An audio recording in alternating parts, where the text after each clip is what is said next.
recording now. Let's do my external. Oops. Let's get this going. Right, we're ready, Thomas. Welcome back, my friends, to episode 92 of the Mail-Right Real Estate Agent Podcast Show. And I'm glad you're tuning in with us today because we have an important guest with us, Matthew Miale from Keller Williams and Real Estate Profit, or RE Profit. And we're going to get into his introduction in just a moment, but I'm going to toss it back over to Jonathan so he can tell us about our wonderful sponsor. Oh, yes, folks, and that's the Real Estate University, where you'll be able to learn all about modern marketing online with emphasis on Facebook.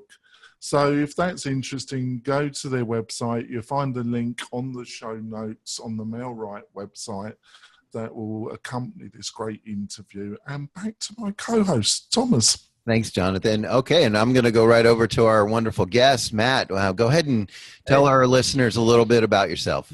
Well, thanks for having me on, guys. I appreciate it. Absolutely. So my name is Matthew Miale, and I am a real estate agent. I run a team out of Greater Hartford. We're a team of 9 agents. We have 2 listing specialists, 5 buyers agents, and an admin team. We'll probably get to about 60 million in production this year, just under 300 units. So we're running a pretty high volume team. We're following some pretty traditional real estate models. I've been in the business since about 2008.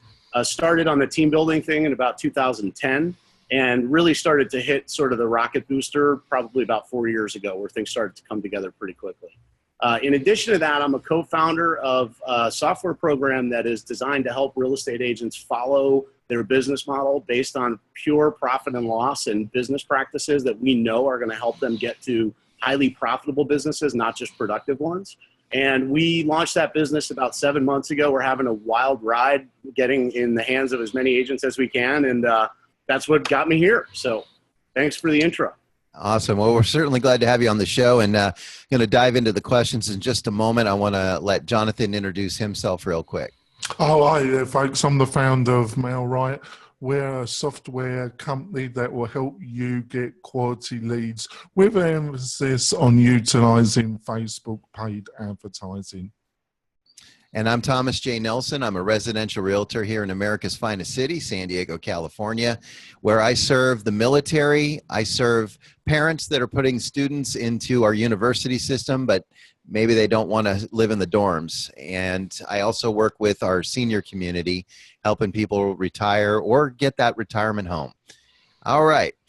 Well, I want to dive into this because I blog a lot, and a lot of my blogs have to do with the fact that when an agent gets his license or her license, they, for some reason, think they just got a job and they're looking to get a paycheck, when in fact they just bought a business and they have to earn a commission check, and then they have to know what to do with that.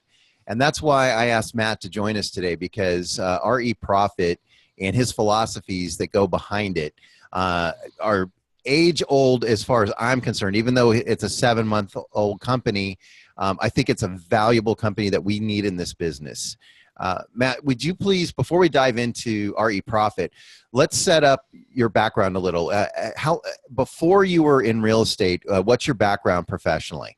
Well, I graduated from college in 1997. So I came out of school with a communications degree, and like a lot of people with a communications degree, wound up in sales. It was, first interview I ever went to, I think I was interviewing to work at like a computer company in customer service. And halfway through the interview, the interviewer looked at me and said, "You know what? You need to be in sales." And I had no real concept of even what that meant, but right. They basically just said, "Look, you've got, that sort of, part of you that is, you're selling yourself here in an interview. You'd be great if we could put you on our sales team." Now that was in, the late 90s. So they, of course, stuck me on the sales floor, gave me a Yellow Pages book and said, "Go sell some websites." And so literally it was just straight up door knocking and cold calling for, the first year and a half of my professional career, talking to people about this newfangled thing called the internet and the World Wide Web. And, everything from, tie shops to, fireworks manufacturers. I would call them and try to get in the door to help them understand what the value of the internet was. So that was really my first foray into sales. I was in the Boston area, so after playing in that space for a little while, I wound up in radio advertising. Spent about 2.5 years selling radio ads in Boston. And again, just traditional cut your teeth sales model. Just pounding the pavement every day. When you're brand new and young in the real estate or radio sales business, I mean, you get nothing. They don't give you, they just basically hire 1,000 people, and they know that by the end of, the first 6 months, only 20 of them are going to be left, because you've got to kick open every door to every bar and restaurant in town. All the big ad agencies are already working with people. So you're just flipping over every rock you can find to find any nickel or any penny that you can to put on a 30-second ad on overnights in radio. So I really came out of a very traditional sales training type of a background, and ultimately wound up in Los Angeles for a brief period of time. I was out there for about 4 years. And while I was there, I kind of merged my two industries, where I was in internet sales, but advertising driven. So we were selling banner ads. And of course, this is the early 2000s when banner ads and email lists. And I worked for a company called citysearch.com. And I wound up as part of their original team of real estate salespeople, because they launched a real estate ad platform. And why? Because real estate agents love to spend money on stuff. So it was like low-hanging fruit. They were out selling, selling stuff to restaurants and bars. And they said, who else spends money frivolously?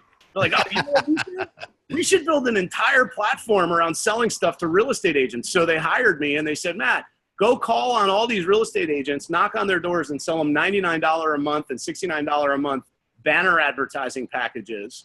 And, then that's how you're going to build a business. So I did that for about 2 years, and that was my introduction into the real estate industry.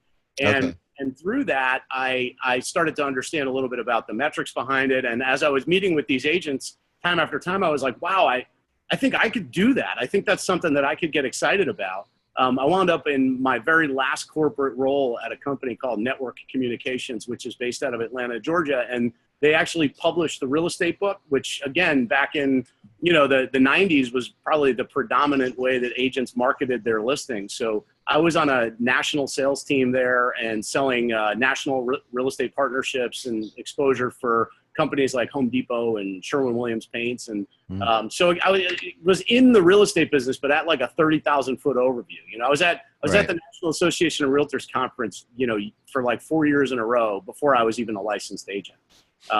Sometime around 2006, I moved back east with my family and got my real estate license, thinking that, this was going to be my ticket to, my millions. It was just going to be, wow, this is going to be so easy. I've met lots of agents, and this is going to be a piece of cake with my awesome sales experience. I'm and the harsh reality of the business kind of struck that it's a grind, it's hard, and it's incredibly lucrative at the same time. So I've been super passionate about it since then. But that's how I wound up selling real estate.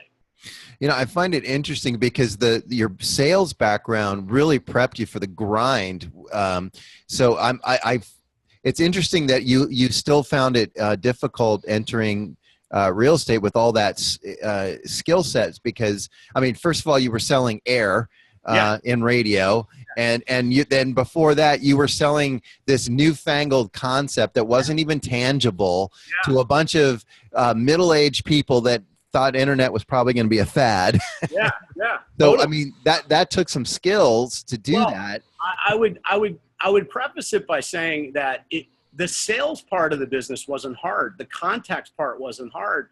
But the challenge in real estate for most agents is really understanding that it's much more of a service business than it is a sales business. Right. And so when you're a high production driven guy and you're used to like the quick close, which is what I was trained to do, right, and you walk into somebody's house and you try to apply sort of traditional sales tactics, it's going to work sometimes. But you have to learn that ultimately this business is about providing a really high level of service for your clients. There's only one sale that happens. And then after that, it's about service. And so, I had to adopt my behaviors a little bit and understand that the service part of this was going to play a central role in me building a big business. And then the other struggle really came from not having the business acumen that came as being a highly productive agent. Because I got into production quickly by every measure of a new agent. I sold a ton of houses. I think in my first year, I sold 35 houses. Then by the time I was in my third year, I was, averaging 40 to 50 sales a year. And, before I built my team and started to create leverage for myself, that was, again, that's high production for a solo agent in just about any market. But the bottom line is I was just chasing commission checks. Like I didn't have the MBA. I didn't have the finance degree. I didn't have that background. All I knew how to do was just kick doors open and make deals happen. So I was chasing opportunity, and the industry was feeding me all the tools and all the resources that fed to that kind of hunger that a traditional salesperson's going to have, and that most of the people that get into our industry have. Because you get your license, and then what happens? Now what? Yeah, exactly. That happens to everybody. It's like, I'm licensed. And then you're like, now what? Where do I go? What do I do? And everybody runs into that brick wall. And so then the industry is just feeds us. I mean, walk on any trade show floor in our industry, and you're just bombarded with tools for production and leads. And every tool is geared toward the next newfangled way to create new opportunities. And nobody's really going down to the core basics, which is that it's a prospecting-based business, which requires you to find an ROI for every opportunity that you create. And I built by every measure a successful business in about 3 years. And the reality was I had no money. I had nothing to show for it. I was behind on my taxes. I didn't have, I couldn't figure out how to get out of it, because the one thing I was really good at was kicking more doors open. So, okay. But you're a successful agent but you're not seeing the quality of life, or are you just not seeing the money in the bank? I mean, are you living a good life, but you're realizing you're just spending everything you're making? Like what did you realize had you in that situation? Yeah, I think you nailed it. I think that my quality of life was really in question, and so I had come from a corporate background where I had 401k, and I had, everything, health insurance, and I jumped both feet into being an entrepreneur because that to me was unlimited upside, which is what was attractive to me.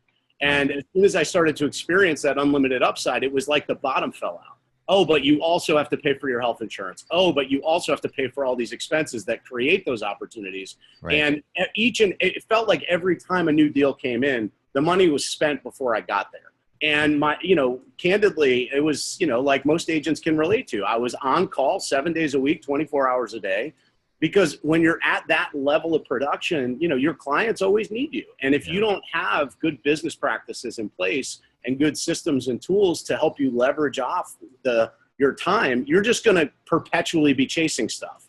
And that's what it felt like. And so, 3 years into it, in 2011, I had 2 young kids, both of them under 4 years old. I never saw my wife. We went on, vacation every year, but I would spend most of the day sitting in front of the laptop and on the phone. And so, my marriage started to suffer. I didn't see my kids. And so just doing that sort of inward retrospective, I started to realize, like, this isn't what I was after. This is not the life I desired. And so I just had that kind of moment of clarity where I said, I've got to fix this. And what did it start with? And so I started just asking the simple questions, like, what am I doing every day that's not productive? And what am I doing every day that's causing challenges for me in living that life I want? And, the question comes up. I mean, there's not an agent out there that hasn't had the thought, what if I just go get a job, right? Like you sort of quit over and over again in your head. And, for me, I knew I had something. I knew that, I made over $300,000 in 2011. I knew that wasn't something to throw away, but I didn't know what to do with it. I just couldn't figure out, like, how come I have none left every year? Yeah, that's almost worse than not making it to begin with, because you got all that time and energy. You're putting everything secondary in your personal life, and it's starting to suffer. And you go, well, at least I made 300,000, and then you look and it's I owe instead of having some abundance in there. So this hits you at some point, and you do what about it? You started to talk about eliminating the things that aren't bringing ROI in, but like, what did you actually start to do to make changes? So, I mean, it's going to sound a little bit corny, but I actually like journaled about it at the end in the beginning of 2012 as I was setting my goals for the year. Okay. I proclaimed that 2012 was going to be my year of clarity. And what I meant by that is, if you've ever talked to a realtor and you ask them like, so what's your production, right? And they say like, oh, well, I did 17 million last year, right? And or whatever, I did 37 years. There's always a little fluff factor. Like there's always a little, like everybody always exaggerates. Well, yeah.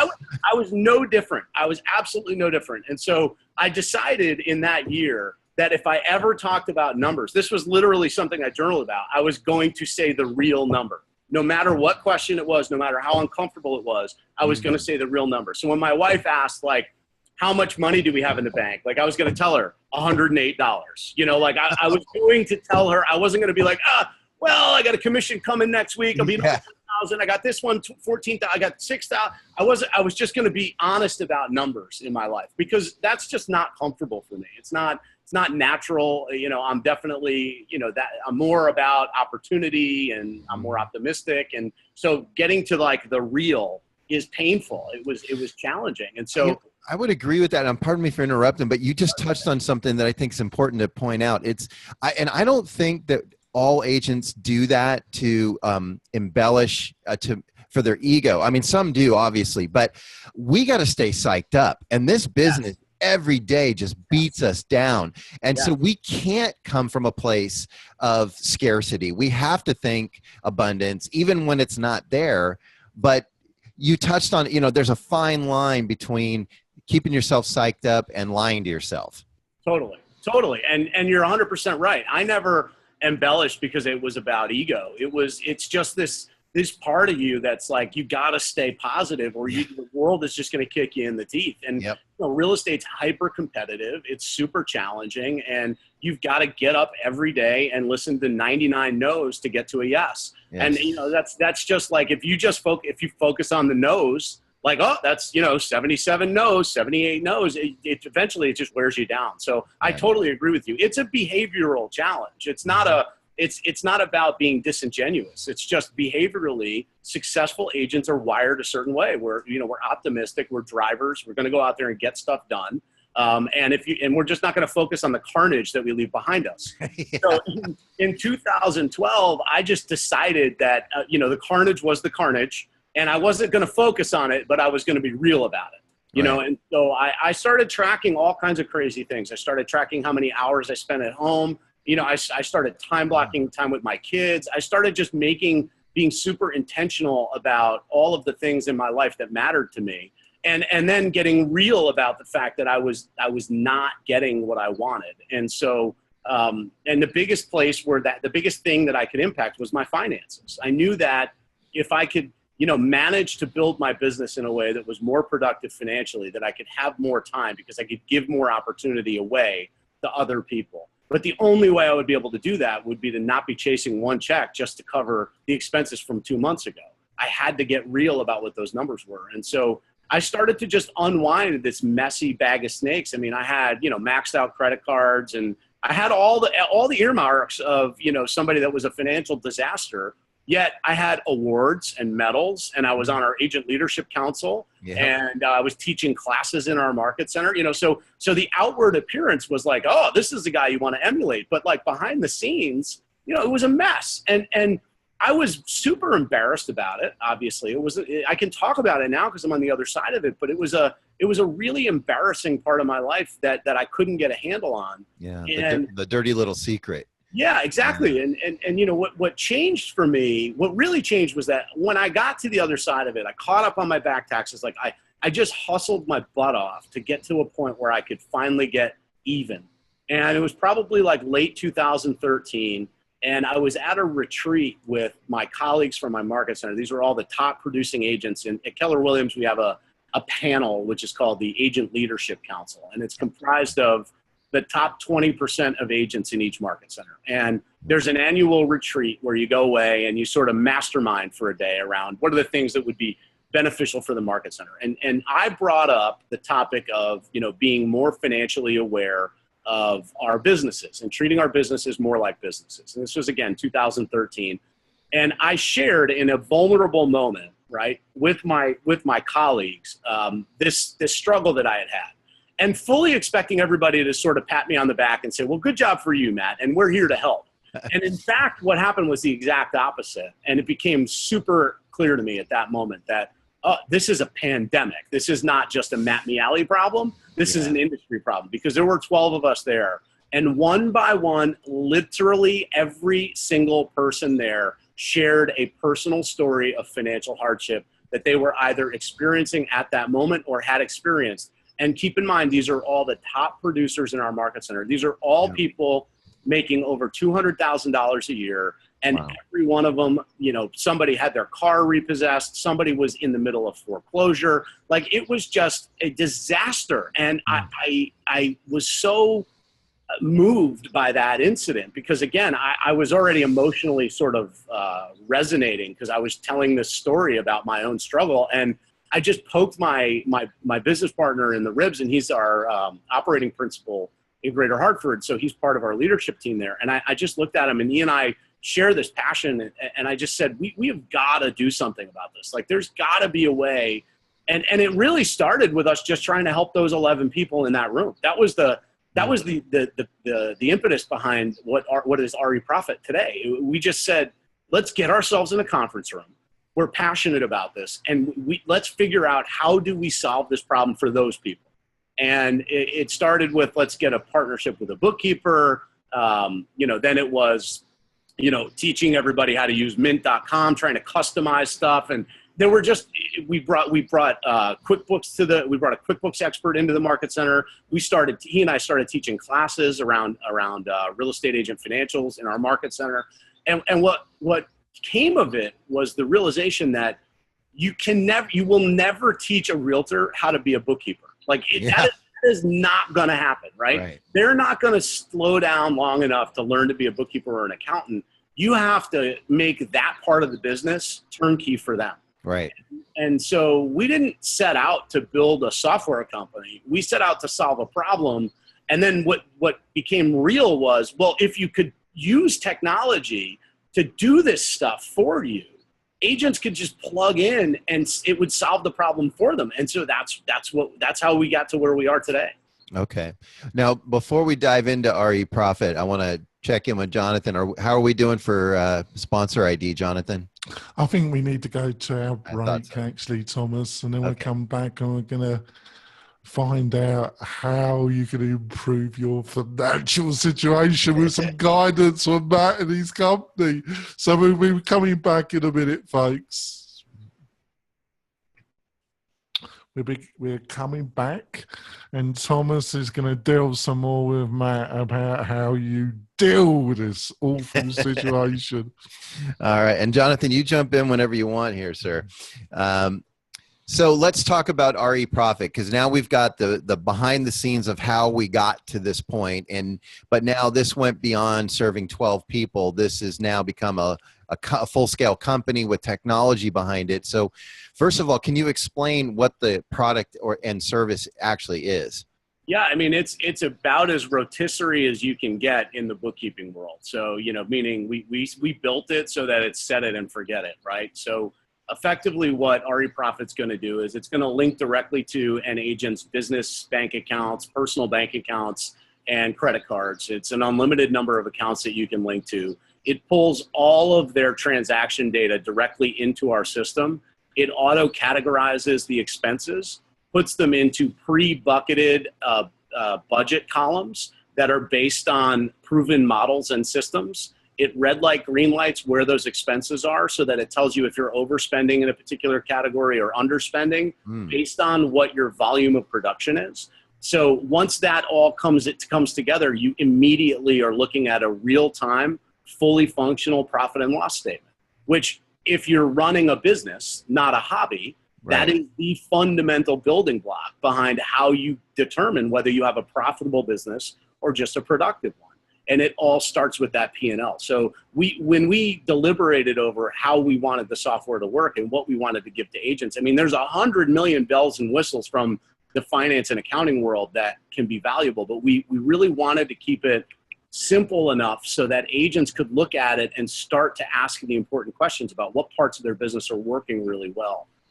So then there's a secondary part of it, which is that we've also built into it a return on investment report, where we actually calculate out specifically based on what your expenses are in your business and what your actual income is. So in real time, you can plug into the system at any moment and you can see what expenses you have that are actually creating a return. You can look at them side by side so that each day you can make decisions about where you need to turn the faucet up and where you need to turn the faucet down. So this is like what every other business in the world does, right? So I always use the example when I'm teaching of, a Dunkin' Donuts, right? So you guys have Dunkin' Donuts on the West Coast now, right? I believe we do, yeah. most people know what Dunkin' Donuts is, but yeah. If you were running a Dunkin' Donuts and you had every morning you ordered 100 strawberry frosted donuts and 15 glazed donuts, and every day at the end of the day you had 95 strawberry frosted donuts left over, you wouldn't say, oh, what a great day, I sold 5 strawberry frosted donuts. You'd be like, wow, I over ordered those, I should order less. Right? In our business, it's not so transparent, though. Unfortunately, we don't necessarily know how many of our donuts are left over at the end of the day because we're not tracking it. So that's kind of what the system does, is at the end of each day or each week or each month or every quarter or even every year, you can dial in and say, what did I do that worked really well? What did I do that worked okay? And what did I do that didn't work at all? And so you can really start to figure out what you should be doing more of.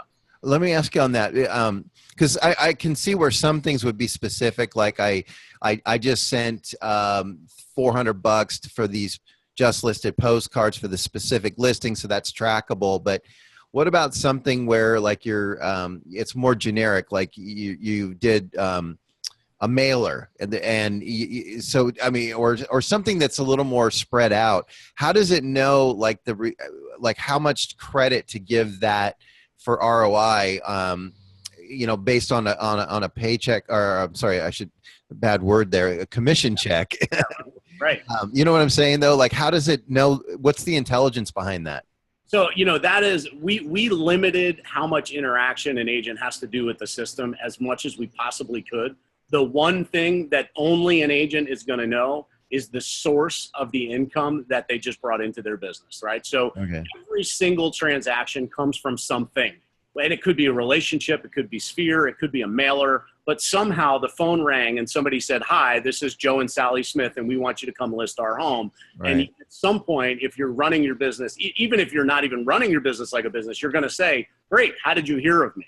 And that's how you're going to track it. So that's the one piece of information that an agent's really got to plug into the system. But once that's plugged in, that source is automatically going to be tied back to an existing expense in the system already. And so it's going to automatically tabulate what your return on investment is. So if you are farming, we'll use farming, for instance, if you have a specific, neighborhood where you're sending a mailer every month and, you're spending, let's say, $400 a month on this particular neighborhood, and you start to get leads from that neighborhood, and the person calls and you say, well, how'd you get my name? And they say, well, I just, you send me your mailers. Like, that's going to be you're going to source that transaction to that farming campaign. If they say, well, you sold my cousin's house, you're going to say, okay, that's a Sphere. That came from my Sphere marketing, which maybe is a 33 touch campaign or any other kind of campaign that you might be marketing to your Sphere.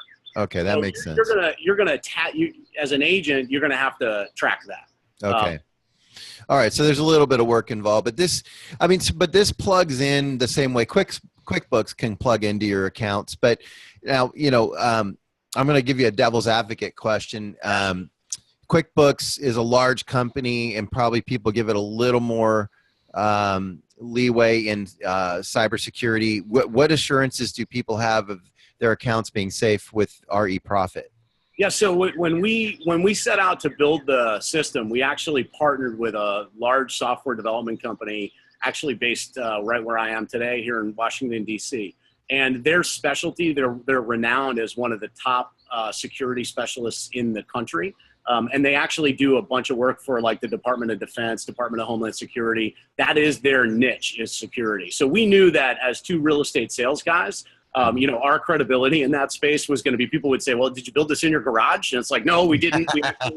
We actually went out and sought out a company that would give us not only credibility in that space, but be able to keep us on par with the cutting edge in that space. So the way that they've instructed us to talk about security is to say basically that anything is as secure as any other online banking platform that might be out there. So it's all built on effectively the exact same platform that QuickBooks is built on, or any other financial platform that you might be using. Okay. Although I guess if you built it in your garage, you'd be in line with Steve Jobs, so it wouldn't be too bad. That's true. Yeah, that's true. He's not a bad one to emulate. Yeah. Right. So now, what kind of pushback are you getting, like, for selling this? Is it more just people not wanting to spend the money on it, or are you having a harder time convincing agents that they need this? What's the bigger challenge?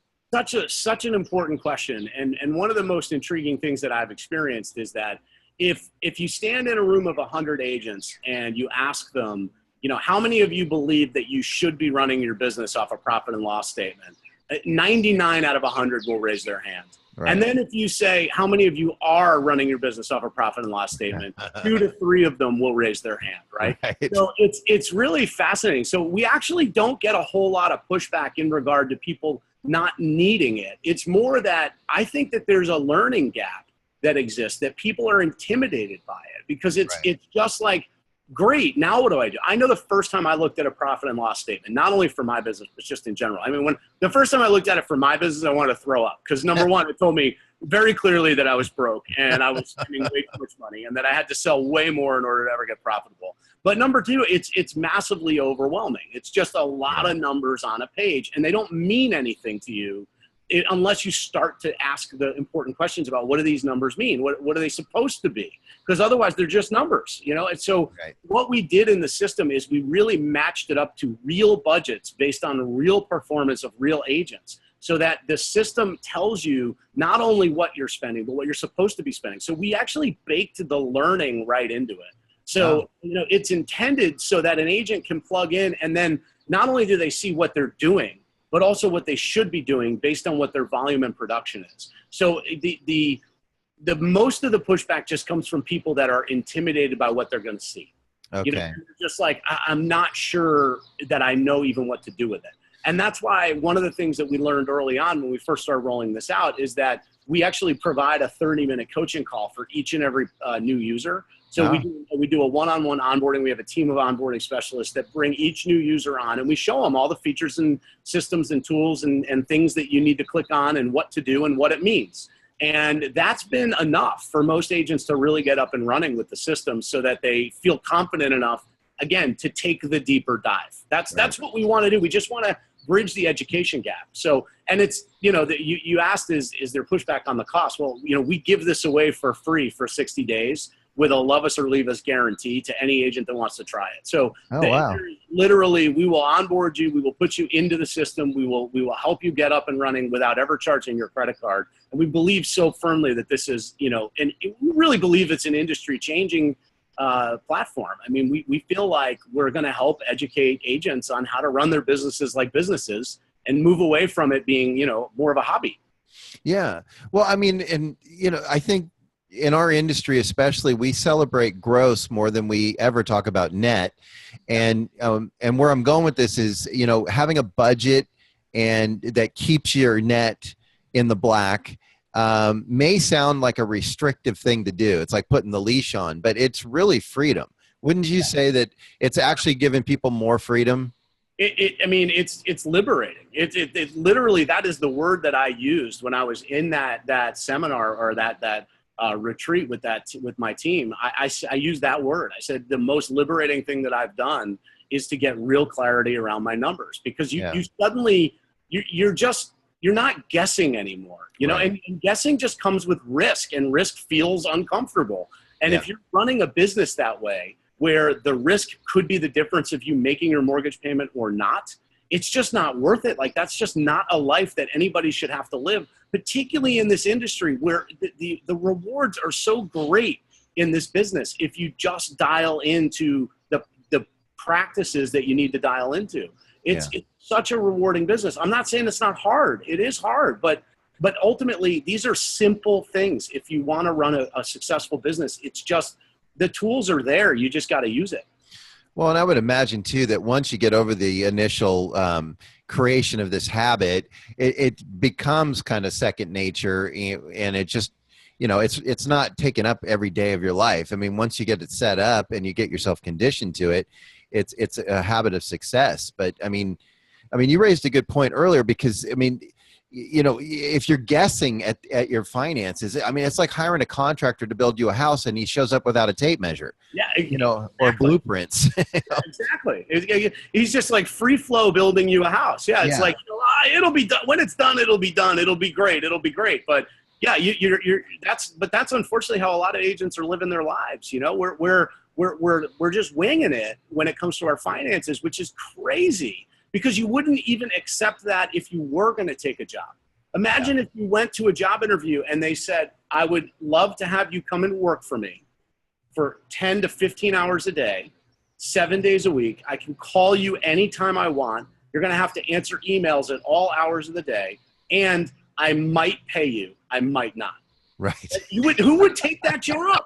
But that's literally how agents are like waking up every day. They're like, I am going to bust my butt. I am crush myself. I'm going to work myself into oblivion, and maybe I'll make some money. Like, we would never accept that in any other circumstance, yet the industry sets that up as the expectation. And so again, I'm obviously, we talked about this a little pre-interview, I'm fired up about this. I feel like we have helped so many people, and we've got hundreds of people that have given us testimonials about how this has just changed their clarity on their business, how they're making different decisions, just through tax season, which we, just came through. I mean, just the simplicity of being able to push a button and hand your accountant everything in a Schedule C format rather than shoeboxes and Excel spreadsheets. I mean, that alone is worth, 8 to 10 hours of your life, and you just think of all the time that you can regain and the clarity. I mean, this is one of the fundamental building blocks for agents, and it's been missing in our industry for years. Amen, man. I mean, this is why I wanted you on, because I beat this drum a lot, but you've done something more about it. You're not just complaining about it, you're actually doing something about it. And I appreciate having you on to explain to agents, and hopefully they check out your website and take you up on that free 60 days and see, because I think what they would find is, you talk about taxes. It is less expensive to have your taxes done when they're more organized for your tax preparer. That's right. That alone is a reason to do it, if not the freedom that it brings you. And now you can book that vacation confidently, because you've earmarked a certain amount of money aside for it, or you can buy that new car, or whatever it is you're doing. You're taking the mystery of, can I really do this, out of it, because you can. That's right. But it's facing the reality too. I mean, there's the flip side is we've got to accept the limitations of it too, that, well, maybe I got to deny myself some things too, Yeah, that's the pain point that I think agents aren't ready to adopt, is that we talk about GCI and volume sold because those are really big numbers, right? But if I'm like, I'm a $20 million producer and my profit's 40,000, that doesn't sound as good. But that's a reality. I mean, there are agents out there that are living those numbers, and you wouldn't invest in that company, but you would invest your entire life. But agents will invest their entire livelihood in that kind of a business model, which is, it's crazy to me. And by the way, it's crazy to me, and I lived it, so I get it. And it's not like I'm not coming from judgment on this. It's just it's a curable, pandemic that, I'm trying to beat the drum to help as many agents as we can just get clarity around financials and start using that as a foundational building block to building big, big lives. Yeah, I totally agree with you, Matt. The couple of bits of advice I would give to agents or anybody that's self-employed situation is you got to have ongoing profit and loss system where you have some idea of your figures and have savings ready developed that would cover 6 months if you got run over by a bus or something happened, you got a bridge of about 6 months to cover all your major living expenses. Would you agree with that, Matt? 100%. Yeah. And in fact, I do, as part of our RE Profit business platform, I do teach a class. It's about a 2.5 to 3 hour agent financials class, which involves, multiple different facets of how to build wealth in real estate. And that's one of the foundational pieces of it, which is, how do you start? You start with getting clarity, and then you start with putting away the money that you need in order to save for the rainy day. To be in business the way that most businesses are, you've got to have reserves. So I totally agree with you, Jonathan. Well, it occurred to me that, everyone's listening to this on iTunes, but for those that are watching the video, we should probably explain why you're talking about recovering from wealth while you're in front of a wall that looks like you're in some back alley. Yes. I'm in war-torn Syria. Yeah. Yeah. I was like, I don't want people to think that this is all hooey. Yeah, I am. Today I am. I'm presenting to a class in Washington D.C. and we're at a VFW hall. There's about 100 agents in the classroom. We just broke for lunch, and I found myself in a little corner. Yeah. To get some quiet and some space away from everybody so that we could do the podcast. So, well, we truly appreciate you joining us today, and I know you got to get back to that, but so we're going to let you go. But before we do sign off, would you please let people know how they can find you, Matt the Realtor, and Matt the RE Profit? Yeah, so you can visit my website for my real estate team at themialeteam.com. It's MIALE. We're serving all of the state of Connecticut. So obviously, if you've got referrals, we're happy to service them at a high level. RE Profit is spelled REPROPHET.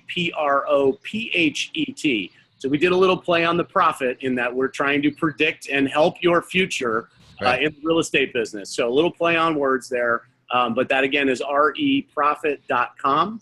And you can always email me at matt@themialeteam or matthewmiale@reprofit.com.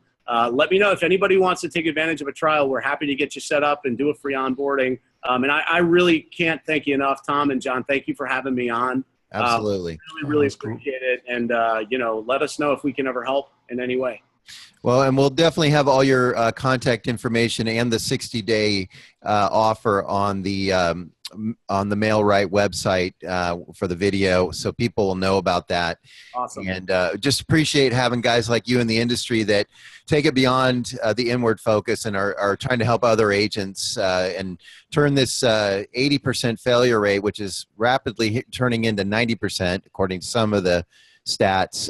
We need to spin that around and get more success in the industry for everyone.